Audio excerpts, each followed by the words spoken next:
wielding. It's not an M16. It's an AK-400. I think Mike just loves like pulling Zach's leg. You could tell like he knows how to just like say the thing that it would just probably trigger Zach, because he just knows Zach for so well. It's like a lot of my long-term childhood friends.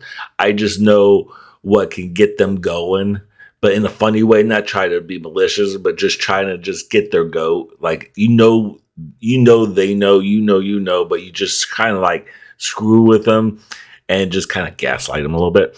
But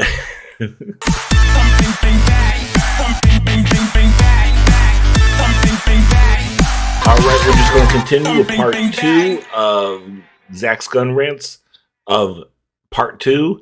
So part 2 of part 2. Let's go. My daughter Beth was so worried about spaghetti. Thank goodness she's back on her feet. Funny fact about spaghetti, she hates spaghetti. You seem fucking crazy to me. Excuse me. Cute as a daisy to me. When did I get this? It looks like some kind of AK. Maybe an AK-12? I don't even think AKs go that low. They do. AK-400. Significantly more than what you said. The rear sight is odd in that it's mounted to the rail system, and also it looks like it's based on an RPK rear sight. It kind of looks like an M16 or an M4. No, it See, does I like not that. look like an M16 or an M4. You see how the top cover looks like the little Fast Freddy silhouette? That's how you whoa. What What the living helly girly brown am I just looking at right here?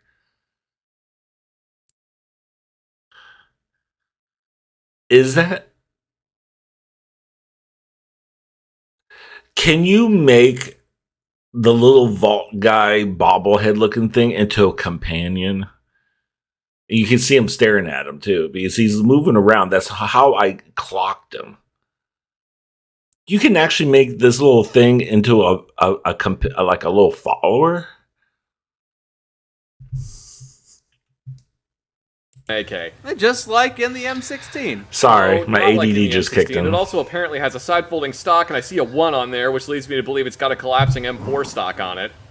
Oh. Where'd it go? Oh, it's gone forever now. Oh, God. Seriously? No, it's What? here. Oh, Jesus.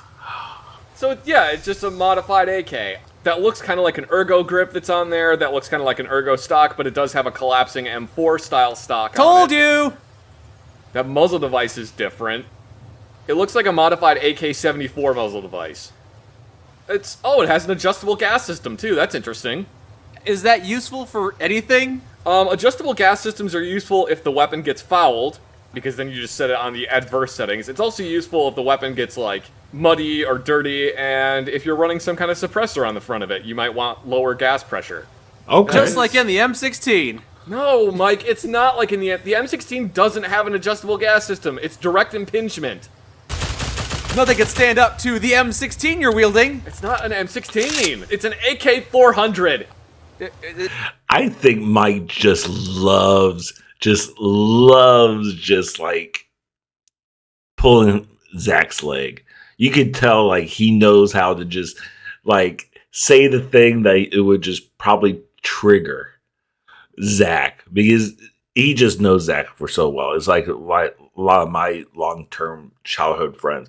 I just know what can get them going, but in a funny way, not try to be malicious, but just trying to just get their goat. Like, they know, but you just kind of like screw with them and just kind of gaslight them a little bit. But you can just tell, like, he knows how to get to Zach. It is so funny how he gets him revved up. It's a fantasy rifle, right? I don't know. There might be an AK-400. There's so many different AKs. There's like the AK-101, the AK-112, the AK-12, the AN-94. There's too many different ones. I can't remember all of them. It disintegrated. I don't think you did that with ballistics. Whoa! Trench shotgun? Didn't seem to help that guy. At least the shotgun fared better than he did. But I don't know if it's going to be... He did! Look at that little... This is not a trench shotgun. This is a Winchester 1887, and the Winchester 1897 was That a little trench thing gun. is But so wouldn't any shotgun that gets crazy thrown in a looking. trench It's kind of be, cute by though. definition? Yes, by definition, it will be a trench shotgun, but the one everybody calls the trench gun is a Winchester 1897. This is a Winchester 1887. You can tell it because it's a lever action shotgun. The other one is a pump action shotgun. So it's deceptive marketing. I got this thing. What the hell is this? Yeah, happy birthday. It's a gun. Happy birthday to me. This looks like a Daewoo. I don't know what a Daewoo is. It sounds like a car. Or well, no, Daewoo is Korean. It's either a Daewoo or it's a Japanese, right? It looks like it's got a chrysanthemum on it. It looks like it's got a chrysanthemum. samurai helmet on the sight. It looks like the Japanese muzzle brake on like the Type 103 or something. I believe it is a type, yes. Well, I mean, because that definitely looks like Japanese characters on the selector. Yeah. I can see a 3, and then one I'm assuming is safe, one is probably semi, one is 3-round burst, and one is full. Oh, it's probably what the 3 is, 3-round burst. Yeah. Got those sights there. There's a big hole for where the charging handle should go through because it's a reciprocating charging handle. That straight-ish magazine leads me to believe it's 5.56. It's either a Daewoo K1 or it's the Japanese type. I think it's like a 103 or something. How familiar are you with Japanese assault rifles? Not super familiar because they don't really exist outside of Japan. Japan not known as a huge weapons exporter. No, they don't really make a whole lot of guns for export. Actually, a lot of Browning guns are made in Japan and then sold in the US. So a lot of Browning bolt-action rifles are made by a company called Miroku in Japan. I was unaware. Anyway, I think it's like the Type 103, maybe Type 94, but Type 94 might be the Chinese rifle. You're pretty Oh. close. Type 89! Yeah, I thought the Brown. That's that. Shut up for a second. I thought the Browning was American made, so that's fascinating. I didn't know that. That's All right. Let's take a look. Where'd it go? Where did you drop lost it I again. dropped it and it just Oh, it launched all the way over here. All right. Well, what are those rubber rifles? Yep, they bounce a lot. Yeah, so that's a Type 89. It's the Japanese standard issue rifle, and the first thing that indicated that to me was the muzzle brake. Is that a distinct muzzle brake? Yeah, that's a very distinctive muzzle brake. That the Type 89 is like one of the only guns that uses. And I just couldn't remember because I have too many gun numbers in my head Yeah. and I get confused. And it's not one that I see on a daily basis. I think it entered service in like mid to late 80s, hence the Type 89. Oh, they didn't go through 88 previous types to get to it? No, I think the Japanese do the year it entered service or something along those lines, because the reason this throws me off is there's actually a few guns that are slightly different. Like there's one that's the SIG SP 2022, which is a handgun, and the only reason it's called the SP 2022 is not because that's when it entered service, it's when it was projected to exit service. We've already been over this. There are no standard naming conventions. No, there aren't. There's so many different ones. But anyway, yeah, that muzzle brake is very distinctive to the Japanese rifle. I believe there's a company, I think it's JP Enterprises. They make what's called the, or it might be the Type 89 muzzle device, but you can buy one of those muzzle devices for your AR-15. Well, I've never heard of this particular rifle before, but it's got to be pretty reliable. I mean, look at all those holes in it. That doesn't make it more reliable, Mike. You're Come on. right, it doesn't, but it does make it go faster. Anyway, it's a really cool looking rifle, and I kind of wish that I could actually get my hands Look at all on those one in holes in person, it. but this is probably as close as I'll ever get to that. So we just enjoy it, as well as this other shotgun I got you. Ooh, what is it? The WA-101 Tactical Shotgun. All right, so what do we got here? We have the foregrip of a Thompson submachine gun. We have the sights of a Thompson submachine gun. We have the bolt mechanism of what looks to be modeled after a Remington 1100. It's got Picatinny rails on the sides and top of it, a muzzle device that doesn't really make any sense, a magazine that doesn't really go to it, the back of some type of pump action or semi-automatic shotgun, along with the stock from an FN rifle. So it's just made out of a bunch of different stuff. It's also got a weird-looking magazine. Yeah, the magazine looks like they took a BAR mag and just modified it. It's got to be based on a real shotgun, right? The receiver looks like it's modeled after a Remington 1100. Or just some semi-auto shotgun. Wow. Sure. Other than that, no. The way he could just the numbers he just I have to concede he can throw out those numbers. I couldn't remember all that.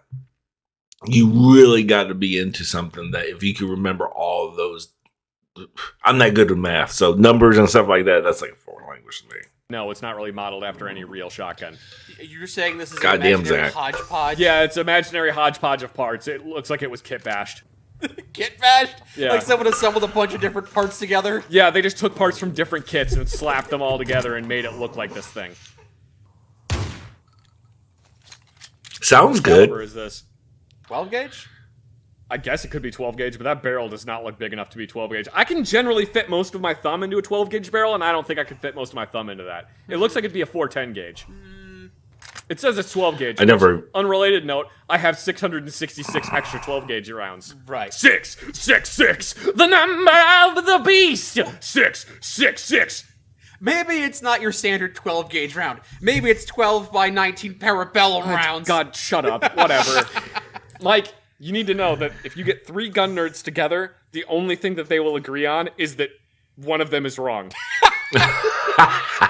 So now that you have 2 of us here, we're just going to be bickering back and forth as to which weapon system is better. What do you mean, too? Are you not including me in that grouping? You're not a gun nerd. How dare you? I have learned so much in our travels. Uh-huh. All right. Ask me any question about guns. I will answer it. What's your favorite gun? I like the M16A4, which is very similar to the M16A2 I am familiar with, but a bit better, shorter, more practical. It's not any shorter. The M16A4 is the exact same length as the A2. Sorry, yes. The M4 is the one that I'm thinking of. Okay. See, I know what I'm talking about. All right, fine. As long as you don't ask me anything about anything besides those 3 guns. What's your favorite handgun? The Beretta 92F. That's because that's the only one you know. No, I also know about the Colt 45. What's your third favorite handgun? The Mosin Nagant. That's not a handgun. That's not a handgun. I know that for a fact. Version. My God. That's not a handgun. If you saw off the stock... No, then it becomes an Obrez, and they're a nightmare. You're shooting... An Obrez is a Mosin Nagant that the barrel's been cut down to like 4 inches long. I didn't say barrel, I said stock. The barrel has been cut down to 4 inches long, and they completely removed the stock. So you're now shooting 7.62 by 54R, which is like 5 inches long. You're shooting that out of something that has like a 4-inch barrel. So it's just a fireball the size of you coming out of the end of the gun. Yeah, who needs shoulders? What the hell is that? It's my 3rd favorite pistol. Oh my God. You found an Obrez? What is wrong with you? You're gonna make us all go deaf the moment you shoot that thing. You know what knife I really want? A Bowie knife? No, there's a knife that Spetsnaz had. That Spetsnaz. shoots a 7.62 round out of the base of it. That's not a knife, that's a bladed gun. No, it's a knife. It just has a very short range gun built into it. So, it's got a gun built into it. Yeah, it's a knife with a gun that technically. So it is kind of a bad idea because you do kind of have to point the knife at your own face in order to aim it. And if you're not careful with a recoil, you will just stab yourself in the face. So that is kind of a bad idea. But I want it because it's mechanically interesting and cool. I don't like the fact that you have to shove a blade in your eye to look on the side. You don't shove the blade in your eye. You hold it out in front of you with the blade pointed backwards. You know, you want to extend your arm. You don't want to like point the blade against your cheek. Yes. You're not trying to get a good cheek weld with it. Hey, look, I got a GSH-18. Joachim had a special handgun. Yeah, he had a weird Russian handgun. What? That's really weird looking. So yeah, it's a GSH-18. It's kind of funny that the ejection port is once again on the top of it. So hot lead shoots out the top. Yeah, but if you look at the front of the barrel, you can see how it's got like those weird little lines on it. Ridges. Yeah, the barrel's like finned. I can't remember if it's a rotating lug barrel or not, which would be just really strange in and of itself. I don't know a whole lot about this because I've only like casually researched it. I haven't done a lot of research. This is not one of the ones you're privy to. No, not really. And like I only It looks casually cool. researched it because I'm never going to be able to own one. So, I mean, as far as I know, they work decently well. They really only issue them to like certain troops in Russia. There's not a whole lot of people that get them. The reason for the ridges on the top are, one, so it gives you something extra to grip on when you have to pull the slide backwards. The other reason is by putting ridges on the top, when you have sun beating down on the gun, it reduces... Thank you, Mike. It reduces the glare that you get from the iron sights. Oh, that makes sense. So you don't get as much sunlight reflecting off the top of your slide and, like, washing out your iron sights, making them harder to see. Seems like there would be benefits, but at the same time, those ridges would probably make it a bit more of a pain to clean. Not really. You just kind of scrub it with a toothbrush or whatever. I was just going to say Well, you if could it's probably use a so toothbrush. convenient and useful, why don't all guns have those ridges? Because it increases manufacturing costs. You have to spend time to machine every one of those notches out. Yeah, I wish I could tell you more about this, because I honestly don't really know a whole lot about it. I thought your mind was a endless encyclopedia of Yeah, accurate Zach. knowledge. I know that it's a 9mm pistol. I know it's from Russia. I know that they're not exactly standard issue, but they are issued to the Russian military. Can you believe this guy, Elias, doesn't know everything about every gun ever made? I think the top of it is actually like a little loaded chamber indicator and like pops up a little bit, which it's not doing on this one because they can't really model complex guns like that. What does KS stand for? It stands for Carbine Special, so Special Purpose Carbine. Oh, okay. But where did the 21 come from? The 23, it comes from the millimeters of the barrel. Because like I said, the barrel for this is just from an anti-aircraft cannon that didn't meet specifications. Is this one of those Russian weapons that's hodgepodge together? I don't know. I know the barrel definitely is. They were like, well, the barrel can't handle the high pressure of an anti-aircraft cartridge, but it definitely can handle the pressure of a low-velocity grenade. So we'll just take this anti-tank cannon and make it a pea shooter. Yeah, we'll take this anti-tank cannon and make it fire grenades, and also buckshot, and less lethal cartridges. Though, to be fair, I think the Russian less lethal cartridges are more... It's still very lethal and will hurt very, very badly. And it might not kill you, but it also might kill you. Yes. Okay. You were really excited when you found this gun. Yeah. You like the novelty of it, or is it a good gun? I like the novelty of it. I just think it's really cool having a shotgun that's a 23mm barrel. Right. I wouldn't imagine it to be a good gun if it's, with the history that it has. Well, I mean, it's not bad. It's like a good... So you know the grenade launcher I normally use? Yeah. Basically the same thing, only... It looks like a shotgun. Only heavier rifling and slightly smaller. It looks like a sawn-off shotgun. Yeah, it does. They It also does. make a wire stock for it, which I've heard is not fun to shoot. Well, if this thing has that much kickback, you're just jamming wires into your shoulder when you fire it. Yeah, I'm not really a big fan of wire side-folding stocks anyway, because it is like trying to shoot with a chunk of rebar stuck to your face. So it's not exactly pleasurable. Yeah. But yeah, I am super interested in this, and this might be real fun to use. All right, I look forward to it. It looks like a cool shotgun. Shells for it though, because I would like to just unload a 23mm shotgun shell onto something. Yeah. It's not going to be good for long range, but man, 23mm of shotgun shell hitting somebody from 4 feet away. Is that a Glock? Yep, that is a Glock. That is 100% a Glock. I can tell by the takedown levers that are right there, but in front of the trigger. He's got a Glock as well. See, that is a Glock 18. I can tell by the selector lever right there. Of course you can. That is a Glock 18 because Glock 17s do not have that selector lever. Oh, it's not full auto though. It's a semi-auto Glock. 9mm compact pistol. Ooh, that one's got a green glow sight. Yeah, which Glock sights don't actually glow like this, but you know, whatever, it's cool. I can tell it's the Glock 18C because you can see the cutouts on the top of the slide right behind the front sight, and it looks like there's small cutouts on the barrel. I bet you that we can take these weapons without murdering these guys. Oh, probably, but I mean, I don't really need it. You got a Glock 17 and a Glock 18 then. They're both modeled after a Glock 18. This one would be the Glock 18C, which is the compensated fully automatic Glock. Or Did I just see a death claw in a... This one would be Suit? a Glock... Well, it technically... I'm a little wouldn't be delayed this on because that, it's but fully automatic kind of threw me version off a guard. 10mm Glock, which I think is the 21. Is this one fully automatic? Well, it's got the full automatic lever on it. Ah. It's There so are Glock square, numbers though. From 17 until 48. What, they skip 1 through 16? Glocks are named after what patent number they were. So 17 was Oh. the Glock company's 17th patent. The Glock 18 is the fully automatic one because it was their 18th patent. The Glock 19 is a compact 9mm, and it was their 19th patent. I've heard of the Glock before. Why are they so popular? Because they're relatively inexpensive for an incredibly reliable and robust and well-made handgun. They're that good, huh? Yeah, they're very, very good handguns. They're often referred to as America's handgun, despite the fact that they're Austrian.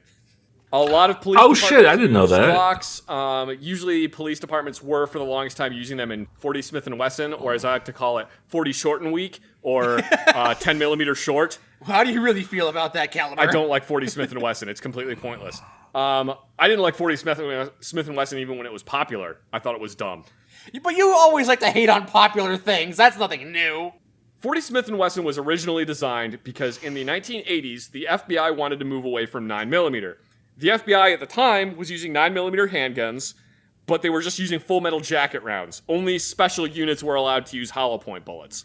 Okay. So the FBI wanted a round with more, quote, stopping power, which is not a real thing. They wanted a round What do you with... mean it's not a real thing? Stopping power is not a real thing. That's not a quantifiable measurement. It'll stop it in the sense that it'll be dead. Stopping power is not a quantifiable thing. Okay. The FBI wanted a round with more kinetic energy behind it. So they had 10 mil designed. 1mm larger than 9mm, but it's got a whole fuck ton more powder behind it. Oh, okay. It's got a lot of powder behind it, so those rounds are just coming out of there real fast. They've got all these different calibers of bullet. 9mm, 10mm, 11mm, etc., etc. And it doesn't really matter what the size of the bullet is. All that matters is the amount of powder behind it.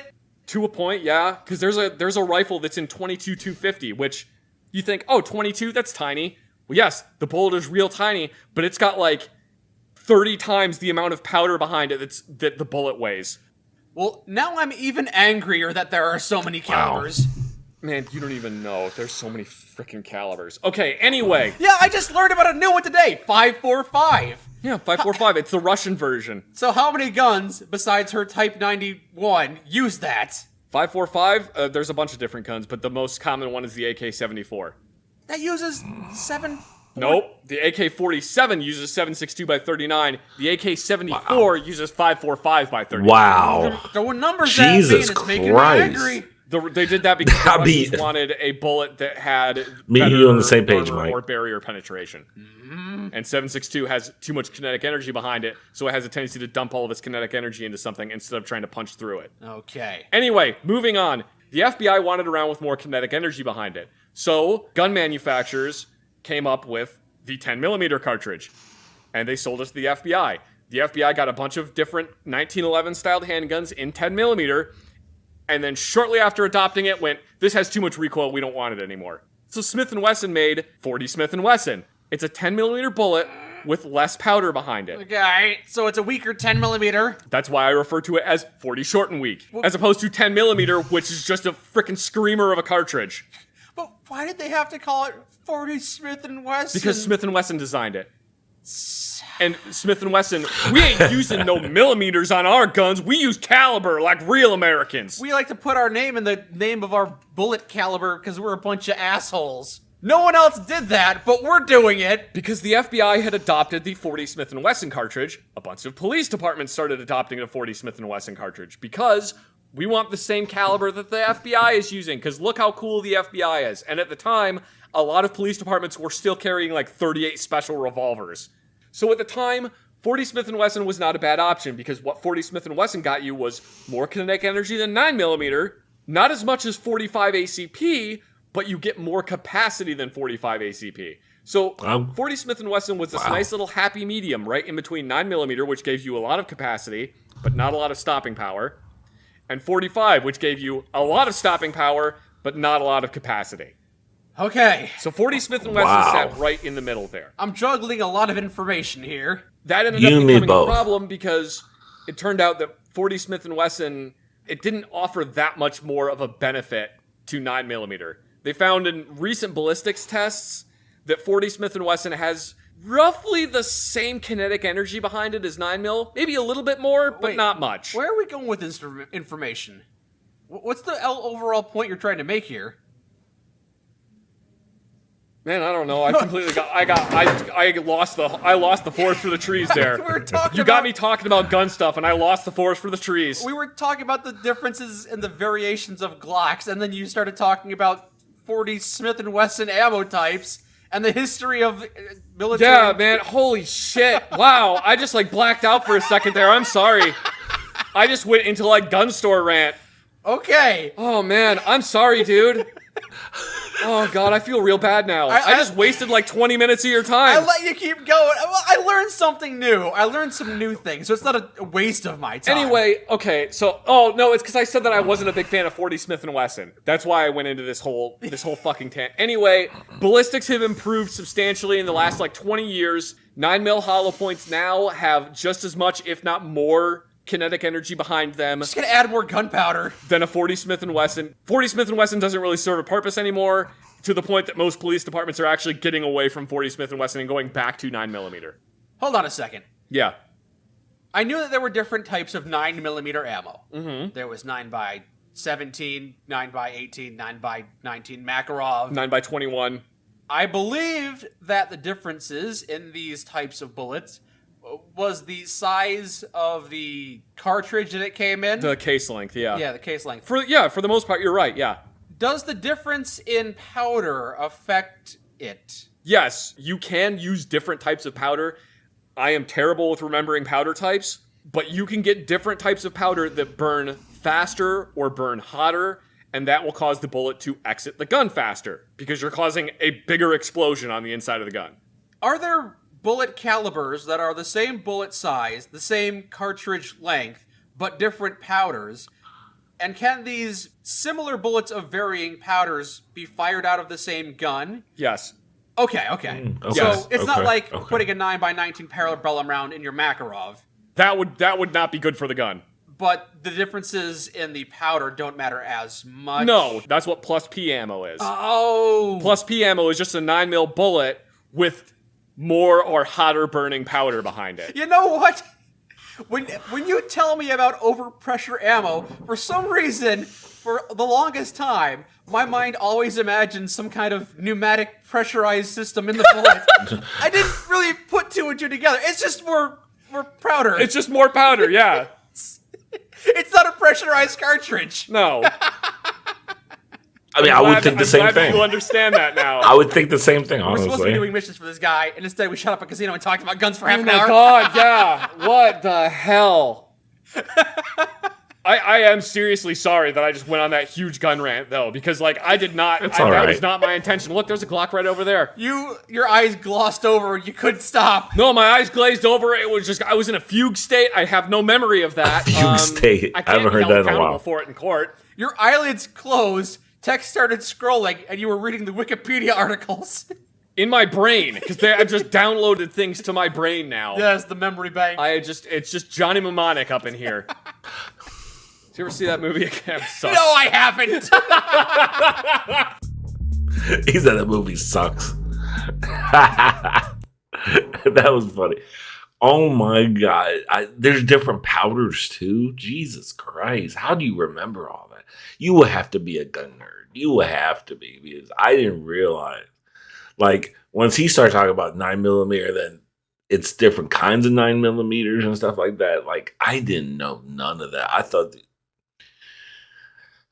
it just blows my mind every time I watch one of these gun rants and he explains. He just like it just blows my mind, especially for a person who's not really like in the know of guns. Like, I'm not like anti-gun, because I'm kind of like, I was kind of looking for a Glock for a while for a personal defense for my home, but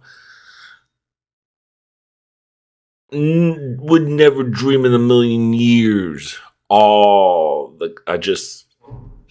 Jesus Christ, all the stuff you got, it's just a lot to it, more than I ever expected. I know a buddy of mine was trying to tell me this a couple years ago. But he's so annoying. I just don't I kind of just like glaze over and just kind of like, I start thinking about other things. Because it's like he just kind of diarrhea at the mouth doesn't stop and just kind of keeps on going, and I start falling asleep. Nothing like Zach. Zach, I'll be more interested in. He's more engaging. Zach would be like, you could tell, like, he will stop and listen and be like, no, this is why, this is the reason. My buddy is not like that. You can't even jump into it to even ask a question, because he won't listen. He'll just keep on talking. So if you do have a question, you will never be able to jump right in. At least Zach, you'll be able to jump in and be like, oh, okay, I have a question about that then. I have a question about that. And that way, at least you can like be more interactive. So that's why I love about these gun rants, because it's just like, it's such a learning thing for me. And he's so entertaining. And I really do love it when he just kind of goes off on a tirade. It's just, some people can get by with it and it's like endearing and it's funny. Some people you just kind of like, shut up and fucking kill yourself. Some people are like that, but some people you can go on a rant and you think it's the funniest thing in the world, and they're just more in, I don't know, they maybe have more charisma and they're more endearing. But yeah, this was a great video. I know someone commented me like, why can't you watch the whole 44 minutes? I have ADD. Sometimes I can't sit here because I start fidgeting. And then if I start fidgeting and you see that, you might take offense and be like, oh, he's not really paying attention. And why is he watching this reaction stuff? So if I watch it in smaller increments, I pay attention to it longer. You know, there's a reason why I don't do like long videos a lot of times, because I start getting fidgety. It's that ADD in me. My mind starts wandering after 20 minutes. Like, if you don't have ADD, then you have no idea what I'm talking about. If you can, I know one gentleman said, I'm about to watch 4 hours of, what was it? The Hobbit? Not The Hobbit. I can't think of it right now. But he's like, so I don't mind if you watch the whole 40 minutes. But I was like, yeah, well, yeah, that's the reason why. Because I can't really sometimes sit there and just for a whole lot, you know, YouTube is perfect for me because I have a short attention span. So anyway, that's the reason why I can't really. Sometimes I will if I'm really like put myself to it, but for your benefit and for you to enjoy the video and for you not to be like, oh my god, he's not really paying attention type of thing. I'm thinking about you guys. You're welcome, by the way. So. That is the reason why I don't do a whole 40 minutes, because I just don't have the attention span. And I hope you understand. But anyway, this was a great video. The next video I'm going to do, I've been getting requests to do more of the Fallout 4. So the next video I'm going to do after this is going to be a continuation of Fallout 4. I think it's episode 8 of Mike Burned Fire with Zach. Playing Fallout 4, and then we'll see what happens after that. I know someone mentioned Russian Badger when he did. I remember seeing that with Roger Rabbit. Russian Badger, he did a video. Jesus Christ! Sorry. Excuse me. He did the New Vegas video. So leave in the comments. I got one person who asked me if you really want me to react to that. I think I might react to it anyway, but I'm going to give that shout out to the person who asked me first. But if you're interested, let me know if you want me to do the Russian Badger video. I know I want to do the Russian Badger Far Cry 5 video. I've been itching to do that one a couple months now. I saw that because I kind of played Fallout 5. What the fuck? Did I say Fallout 5? Far Cry 5. I shouldn't really eat edibles the night before I do a video. I am losing my bloody mind. I got a lot going on. I shouldn't eat a whole edible. Okay, so anyway, let me end this before I make an asshole of myself. Take care of yourself, take care of each other, and bye.